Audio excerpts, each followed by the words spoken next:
Jadi hidupmu itu maknanya ada di pikiranmu. Harapan-harapanmu dan ketakutan-ketakutanmu adanya di pikiranmu. Maka berpikirlah yang sehat.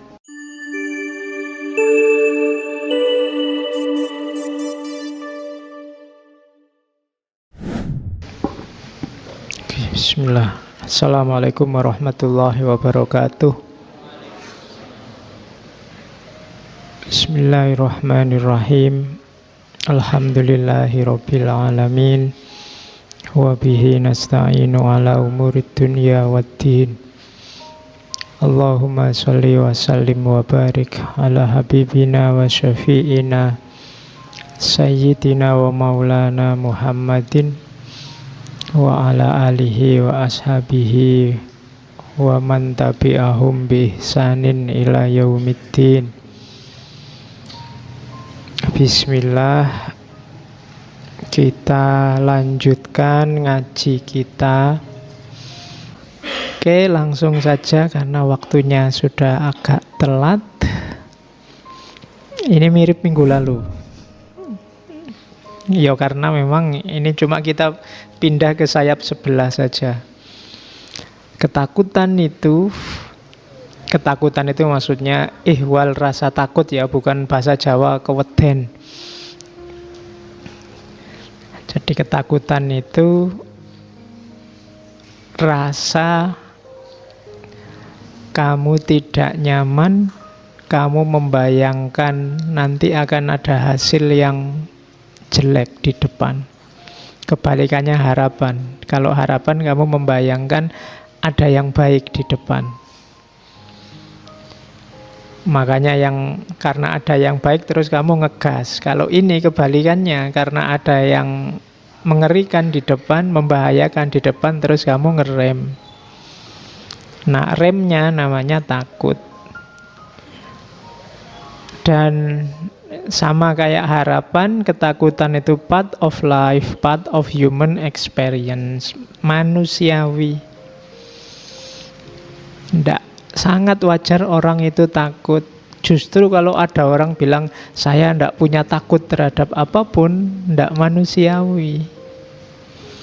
Ya tetap ada lah yang kamu takuti. Ya paling tidak kamu yang bilang saya tidak takut sama apapun, ya kamu takut dianggap tidak takut. Jadi tidak ada orang yang tidak takut apa-apa. Dan tidak perlu kamu galau kalau kamu punya ketakutan. Kamu akui atau tidak, kan kamu kadang gelisah, kadang sumpek, kadang merasa galau, kadang. Itu kan sebenarnya kenapa semua itu muncul. Kamu ada ketakutan-ketakutan. Ya kan? Takut besok jadi apa, takut kejelekanmu yang lama terulang lagi atau ketahuan orang, takut, selalu ada ketakutan-ketakutan. Di balik semua masalah, di balik semua kekacauan hari ini di level sosial, politik, budaya, di situ ada ketakutan-ketakutan yang tersembunyi.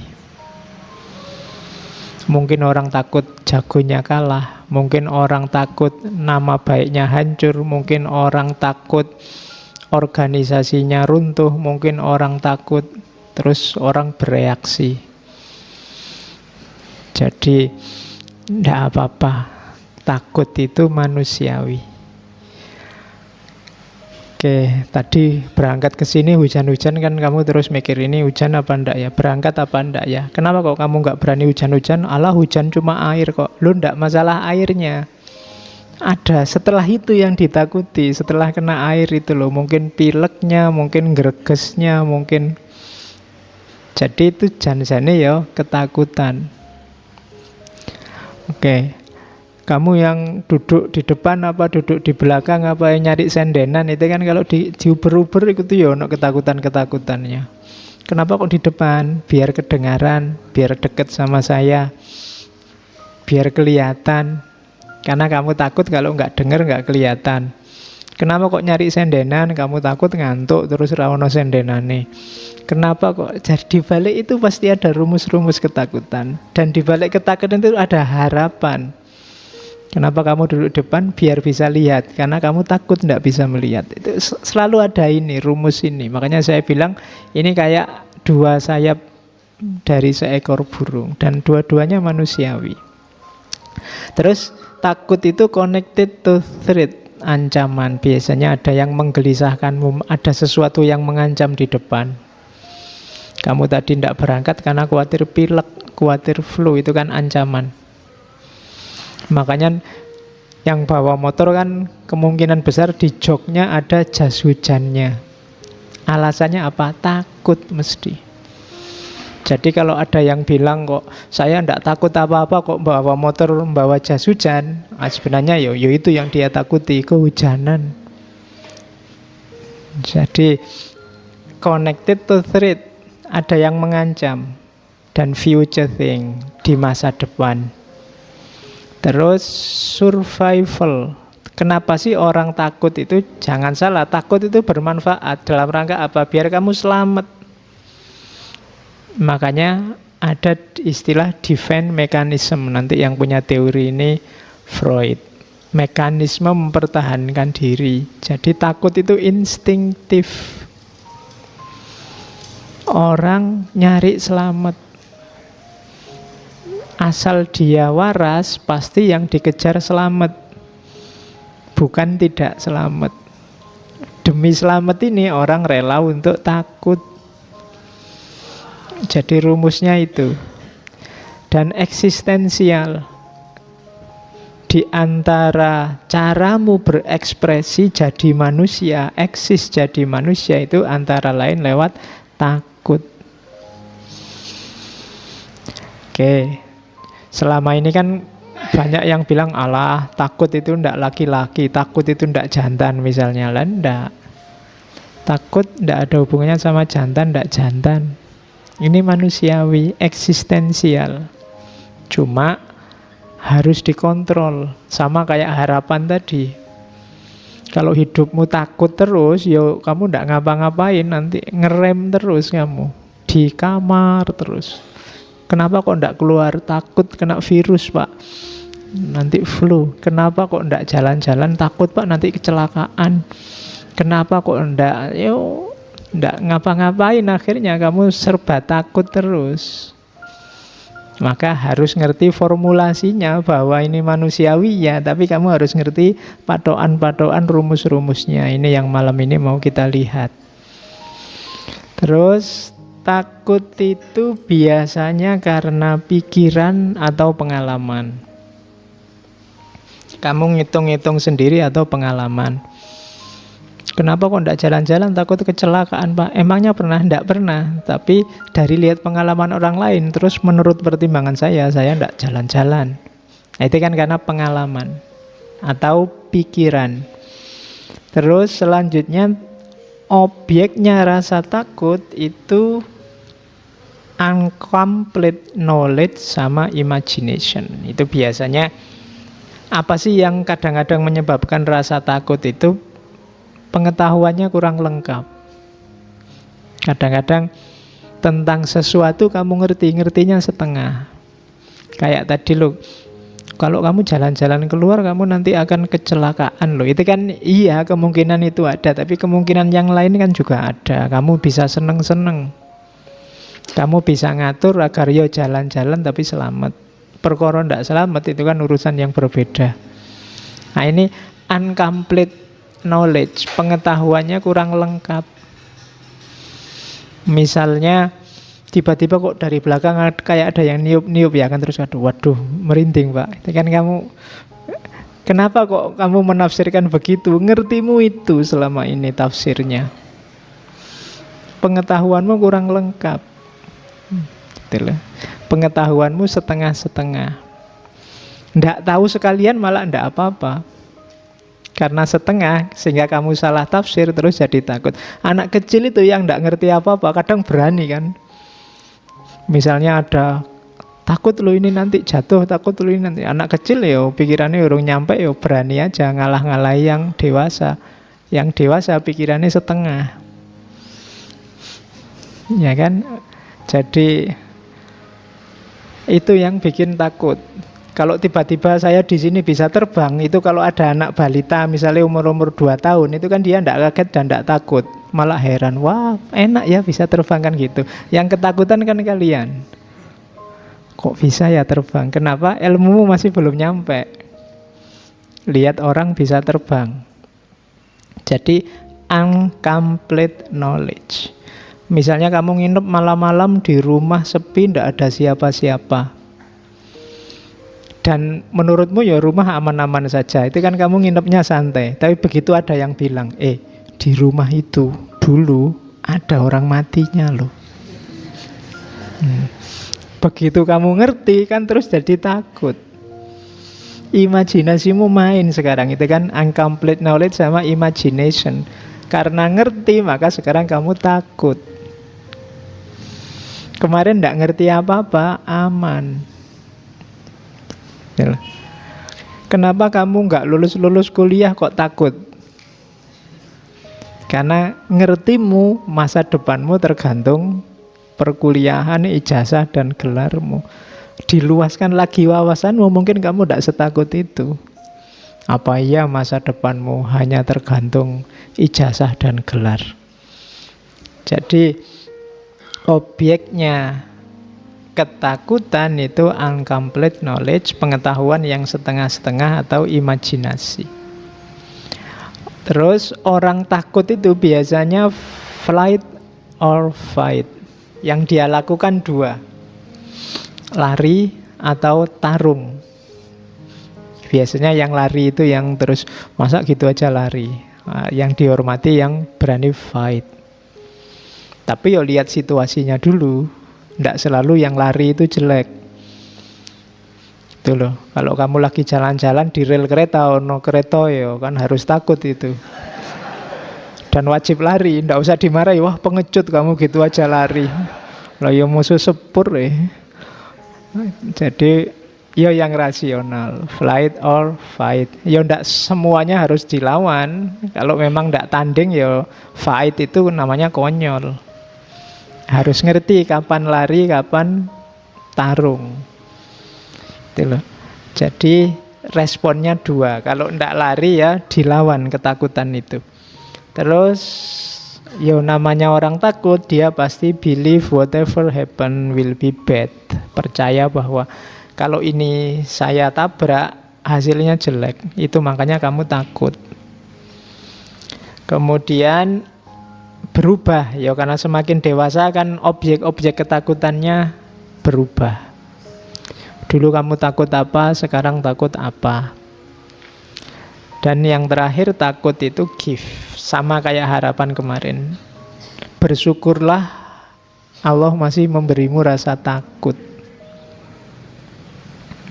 Tidak sembarangan orang. Banyak loh orang yang kan di Jawa itu ada istilah gak duwe wedi. Jadi tidak punya rasa takut, itu juga bahaya. Harus punya rem. Lari terus, yo kamu kehabisan tenaga nanti. Atau tabrakan.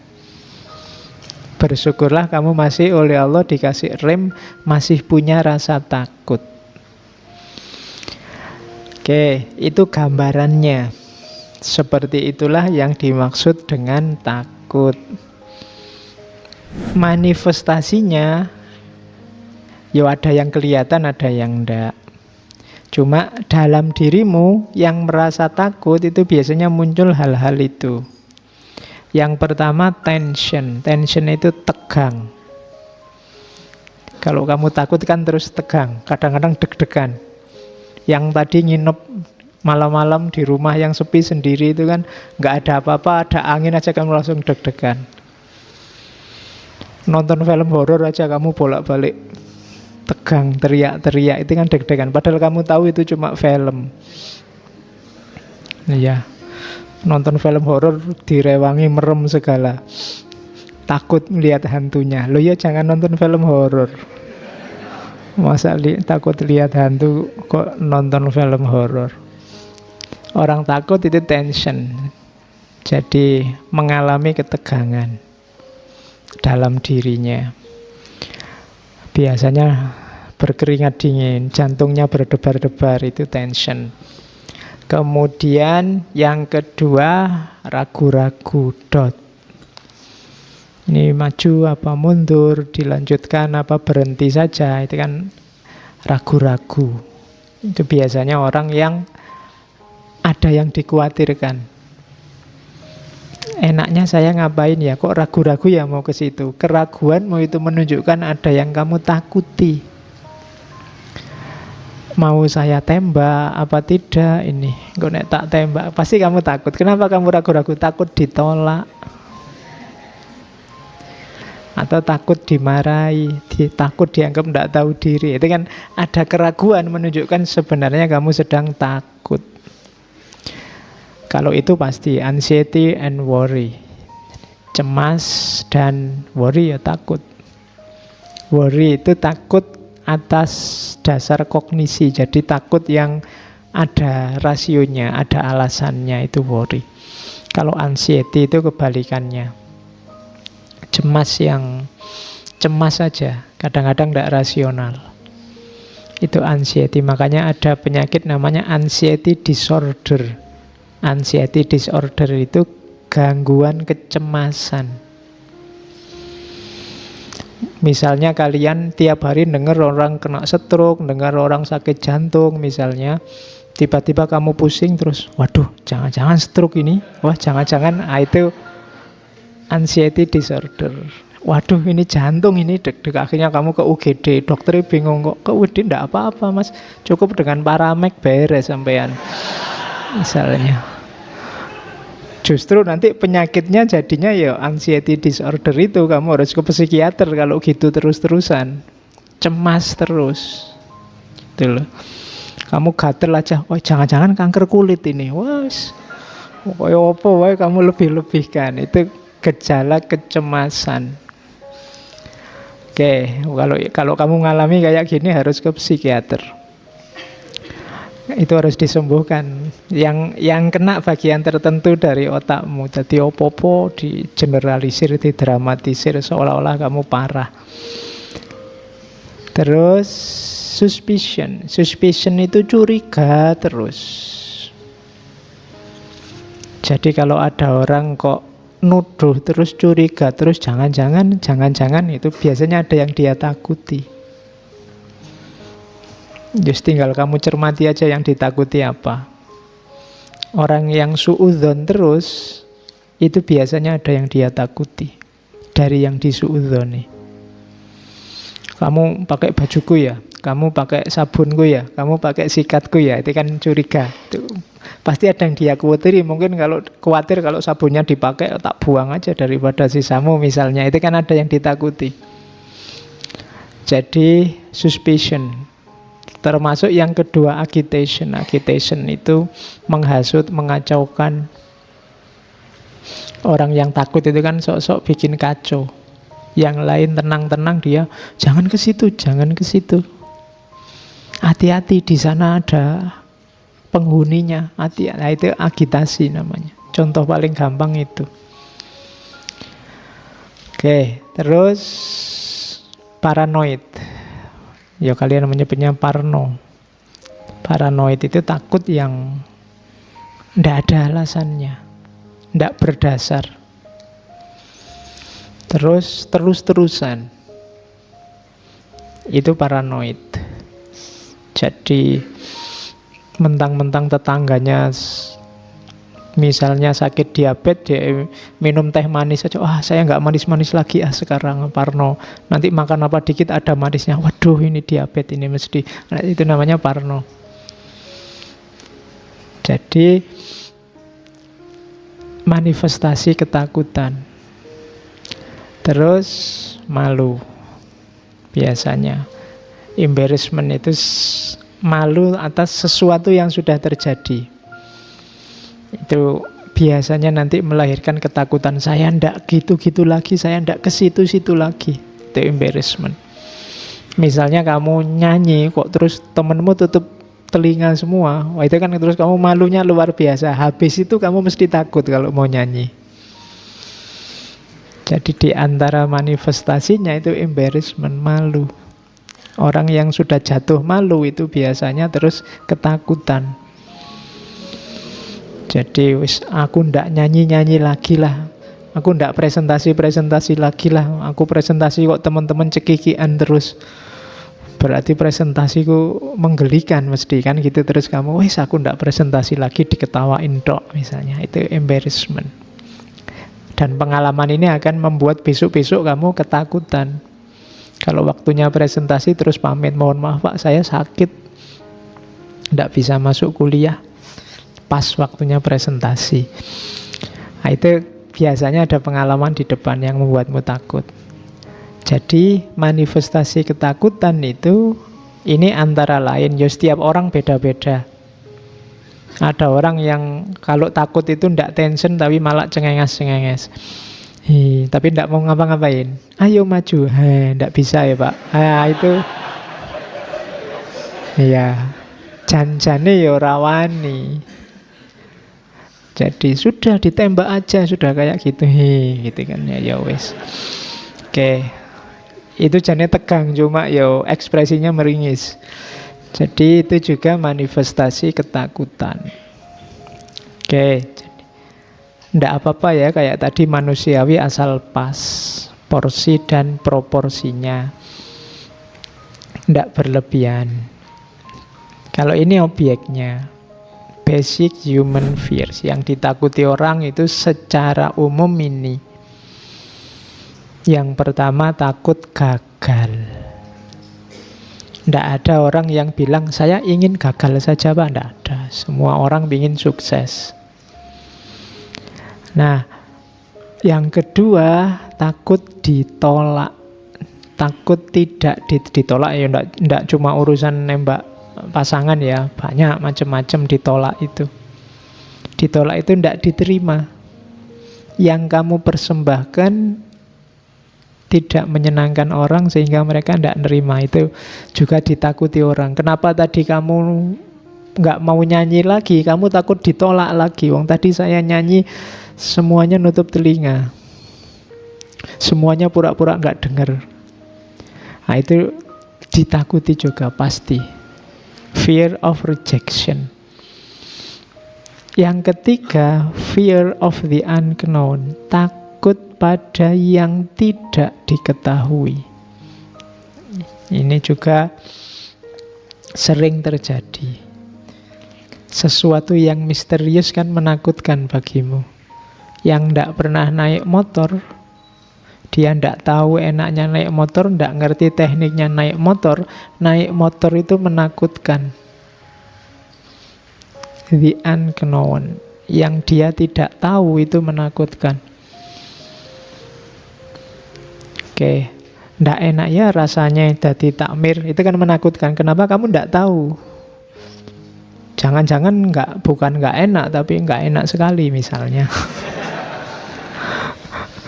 Harus capek-capek nyiapin kopi, nyiapin. Kamu takut kenapa? Karena the unknown, kamu ndak tahu aslinya. Ndak enak ya jadi artis, apa-apa diberitakan. Nah, itu kan kamu ndak tahu, wong artisnya menikmati kok. Loh. Terus loh iya kan, dia apa saja dapat sekarang, nggak perlu capek-capek viral. Loh, sekarang artis kan nyari viral. Jadi yo viralnya dapat, uangnya dapat, enaknya dapat. Nah, kamu oke, yang capek kan kamu. Kamu sekarang capek-capek bikin meme, capek-capek bikin poster, capek-capek tentang itu. Nah, oke. Yang nggak tahu bilang, wah itu enak saja kan gitu. Fear of the unknown, itu kan dunia gaib bagimu. Bagi kamu kan nggak masuk akal. Alah gitu aja kok mahal amat. Tuh kamu nggak tahu. For of the unknown, wilayah-wilayah gaib itu. Kadang-kadang perilaku orang di dunia yang berbeda denganmu kan tidak masuk akalmu, dan kamu takut ke sana. Kamu nggak bayangkan sumpek ya jadi presiden itu, karena kamu tidak tahu, maka kamu takut. Tidak enak ya jadi ulama itu, loh kamu tidak tahu, jadi ya ulama nanti tahu. Fear of the unknown. Orang itu biasanya takut pada sesuatu yang belum dia pahami. Kalau yang ini nggak perlu saya jelaskan. Takut mati. Iya. Oke, iya. Jadi mati itu menakutkan. Sebenarnya mati itu sama kayak atasnya. Fear of the unknown. Mati itu kan misterius. Kamu ndak tahu besok setelah mati ada apa, kan gitu. Wong yo yang mati ndak ada yang kembali. Ada nggak ya yang punya ide nanti habis memakamkan siapa dikasih CCTV gitu, dilihat di laptopnya biar tidak lagi unknown. Tapi ya ndak mungkin ketemu. Kenapa? Karena barangnya memang goib. Barang goib ya ndak mungkin kelihatan. Jadi orang takut mati itu wajar. Basic human fears. Ndak apa-apa. Asal efek dari takut mati itu positif. Karena kamu sadar bahwa kamu akan mati, apa yang kamu lakukan itu kan selanjutnya itu. Oke, nanti dijelaskan ini antara lain oleh Heidegger, nanti di belakang ada. Fear of isolation. Ndak punya teman, sendirian, terasing, itu orang juga takut. Menyendirinya orang, dia tetap butuh orang lain. Sendiri 100% itu ndak mungkin. Kalau ndak percaya kamu yang merasa, saya introvert loh Pak, ndak butuh orang lain, tinggallah di hutan, kamu ya stres. Ndak bisa, orang butuh orang lain. Dia takut kalau ndak ada siapapun.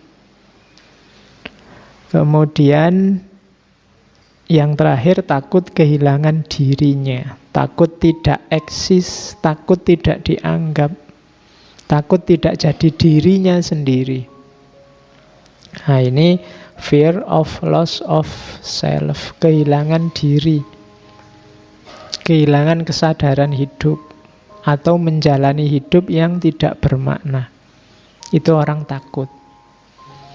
Kamu ada atau tidak, aku tidak peduli. Ya, itu orang tidak mau digituin. Orang takut kehilangan dirinya. Ini basic human fears. Ini dasar yang orang pasti takut menghadapi ini. Meskipun formatnya beda-beda.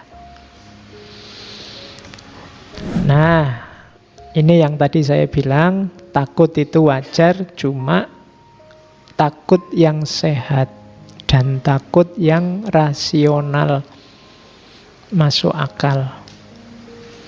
Takut yang sehat itu takut yang menghasilkan perjuangan, takut yang wajar menghasilkan kebaikan, itu takut yang sehat. Ada takut yang tidak sehat. Takut yang tidak sehat itu ya buahnya jelek, hasilnya rusak. Mungkin kamu keras pada orang lain, akhirnya kamu menyiksa orang lain, menyakiti orang lain gara-gara ketakutanmu. Takut jagomu kalah, terus kamu merendah-rendahkan orang lain, mencaci maki orang lain, menganggap semua yang dari yang kamu takuti itu jadi jelek dan seterusnya. Itu namanya ketakutan yang tidak sehat. Bahwa orang takut jagonya kalah itu wajar. Tapi takut itu membawa kemana, itu nanti yang akan menilai apakah ketakutan itu sehat atau tidak sehat.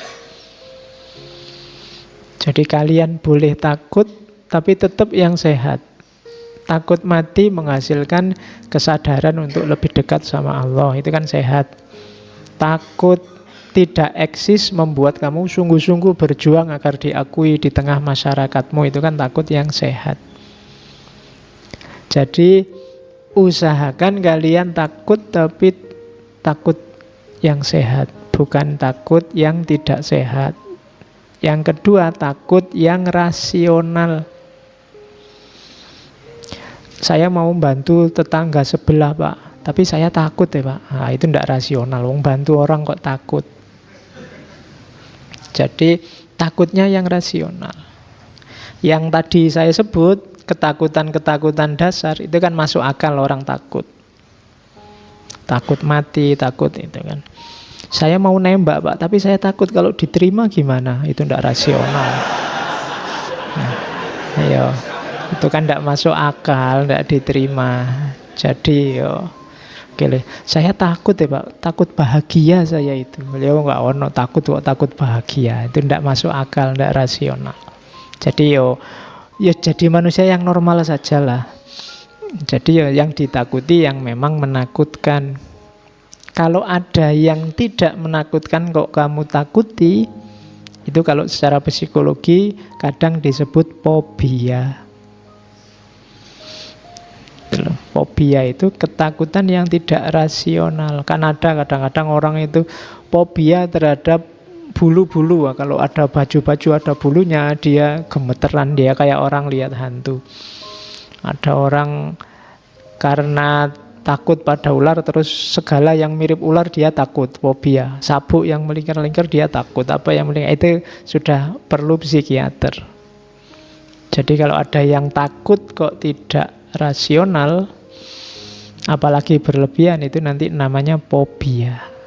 Saya tidak tahu di sini ada yang fobia apa tidak. Fobia itu objeknya tidak rasional. Kalau bagi orang lain itu biasa-biasa. Misalnya saya tadi membawa pulpen, saya takut sekali Pak sama pulpen ini, gemeteran saya kalau ada pulpen ini. Nah, itu kamu perlu psikiater.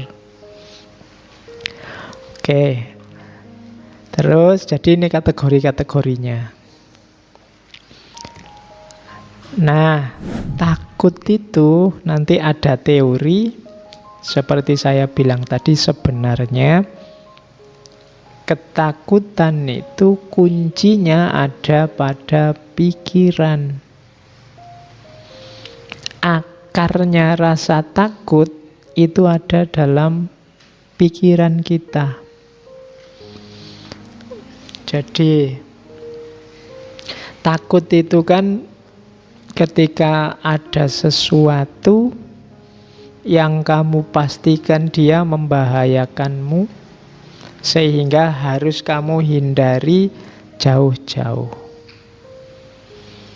Kamu menganggap bahwa sesuatu itu sangat berpengaruh dalam hidupmu, bisa mengganggumu. Nah, itu kan adanya dalam pikiran. Kamu takut tidak punya uang. Kenapa? Karena menurutmu uang itu sangat penting. Kamu takut tidak punya pekerjaan, karena menurutmu pekerjaan itu mutlak. Karir yang sesuai yang kamu inginkan itu harus. Kamu takut, apalagi macam-macam, mungkin termasuk pasangan. Itu kan adanya di pikiran. Jadi sumber ketakutan itu adanya di pikiran. Padahal kalau versi Buddhisme, segala sesuatu itu sebenarnya hakikatnya netral. Kalau pakai bahasa Buddhisme dia kosong. Penting tidaknya, maknanya baik atau buruk, itu pikiran kita yang mengolah. Ngaji ini penting atau tidak, itu tidak ada di ngaji ini sendiri, tapi dalam gagasan kita, pikiran kita tentang ngaji ini. Jadi kamu ganteng apa tidak, itu kan mungkin tidak terletak di wajahmu, tapi terletak di pikiranmu. Mungkin konsepnya orang tentang ganteng dan tidak itu seperti apa. Jadi kalau ada orang bilang, kok kamu nggak terlalu cakep, jelek gitu, konsepnya aja diganti. Iya kan? Mungkin selama ini yang disebut ganteng itu yang hidungnya mancung, kulitnya putih, wajahnya agak kebulean gimana, itu ya tinggi besar. Itu kan konsep yang ada di kepalamu.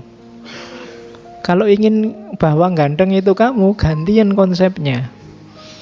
Itu kan konsepnya Bapak. Kalau menurut saya ganteng itu yang kecil, pesek, kemudian rambutnya keriting, ya kan adanya di pikiran. Cantik juga begitu. Menyenangkan atau tidak juga begitu. Bahkan penting atau tidak juga begitu. Kuncinya di pikiran. Termasuk ketakutan. Gitu loh. Hujan itu cuma air. Dia jadi membahayakan atau tidak, itu ya konstruksi berpikirmu yang menanggapi hujan. Tsunami ya tsunami aja, dia peristiwa alam. Kamu tanggapi dia jadi azab, apa dia itu adalah ujian, apa dia itu, lo itu kan pikiranmu yang menanggapi, yang membaca, yang membunyikan. Jadi hidupmu itu maknanya ada di pikiranmu. Harapan-harapanmu dan ketakutan-ketakutanmu adanya di pikiranmu. Maka berpikirlah yang sehat. Kuncinya hidupmu itu ada di pikiran. Hidup bahagia itu, Pak, uang banyak, istri cantik, rumah besar.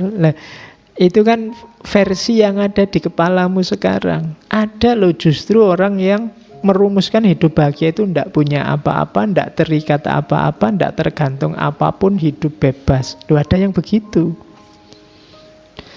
Dari mana itu muncul? Di pikirannya.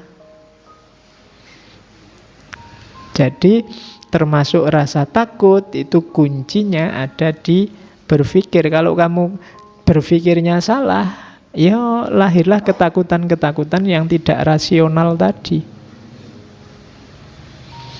Jadi maka aturlah cara berpikirmu. Tanggapi segalanya secara sehat. Awas keliru. Gitu loh. Jadi teori pertama itu, rasa takut itu hubungannya dengan pikiran. Tak kasih contoh ya. Ada kisah terkenal sekali kalau di barat, namanya kisah katak kecil, Little Frog. Ini biasanya diceritakan ke anak-anak TK. Kalian tak anggap TK dulu sementara. Jadi satu ketika ada rombongan katak kecil. Hari ini kan populer sekali cebong itu ya. Cuma tadi mau tak tulis kisah cebong itu, nanti tersinggung kalian. Oke, yo ini kakaknya cebong lah, Percil. Ya. Jadi nanti kalau ada yang ngomong kalian kamu cebong, ya oh enggak, naik kelas sedikit sekarang jadi Percil. Ini kisah Percil, kisah katak kecil. Jadi satu ketika ada Percil, sekelompok Percil yang melakukan lomba naik gedung. Terus karena ini unik, ada Percil yang naik gedung, terus penontonnya banyak, ingin ngerti nanti juaranya siapa. Nah, waktu hari H yang nonton banyak, supporternya banyak, teriak-teriak. Terus dimulailah lomba itu. Tapi penonton ini begitu lihat gedungnya, wah gedungnya setinggi itu, Percilnya kecil-kecil, apa ya bisa nyampe puncak. Maka penontonnya ya komentarnya macam-macam. Komentatornya banyak. Wah, ndak mungkin itu bisa, ndak kuat gak, wong Percilnya kecil-kecil gitu, apa ya bisa. Pokoknya teriakan-teriakan itu banyak. Ndak mungkin sampai puncak, ndak akan ada yang bisa mencapai puncak. Sekuat apapun kata-kata itu, ndak akan bisa mereka sampai ke puncak. Sulit lah, mustahil lah, ndak mungkin lah, teriak-teriak gitu. Percilnya yang naik ya bener. Akhirnya ada yang jatuh satu demi satu, ndak kuat. Satu demi satu, ndak kuat. Hanya ada satu Percil yang orang teriak apa saja nggak peduli, dia naik terus, pelan-pelan naik. Dan dialah yang juara akhirnya, Percil ini. Setelah si Percil ini juara, wartawan datang ngerubung. Ya. Ngerubung Percil ini, maunya diwawancara, gimana kok bisa menang, kiatnya apa, anunya apa. Tapi diwawancara Percilnya diam aja, cuma tolah-toleh aja. Akhirnya diketahui ternyata Percilnya ini tuli. Jadi dia ndak dengar. Jadi waktu orang teriak-teriak, ndak mungkin, ndak bisa, sekuat apapun ndak akan mampu dan seterusnya, dia ndak dengar. Pokoknya dia jalan aja. Akhirnya nyampe puncak. Bandingkan dengan tadi Percil yang pikirannya terganggu oleh banyak suara dari luar. Nah, ambil pelajaran sendiri dari cerita ini, bagaimana pikiranmu menentukan langkahmu. Pikiran-pikiran yang terganggu oleh macam-macam tadi, ya masuk, merasuk. Kalau isinya rusak-rusak dan jelek-jelek, ya efeknya dalam dirimu juga jelek. Maka pinter-pinterlah apa yang harus kamu masukkan, apa yang jangan masuk dalam dirimu, karena menentukan isi pikiranmu. Ketika orang banyak ngomong mustahil, ndak mungkin, wah sekuat apapun kamu ndak akan nyampe. Itu kan pelan-pelan muncul keraguan. Kayak tadi cirinya orang takut. Apa ya aku bisa, kok orang-orang bilangnya begitu, apa ya aku mampu. Akhirnya yang juara yang ndak denger apa-apa. Nah, hari ini kan kamu denger macam-macam, baca macam-macam, banyak, pikiranmu mesti kacau. Kamu tidak tahu mana yang baik, mana yang buruk, mana yang asli, mana yang palsu hari ini. Kenapa? Terlalu banyak yang masuk. Latihanlah jadi tuli.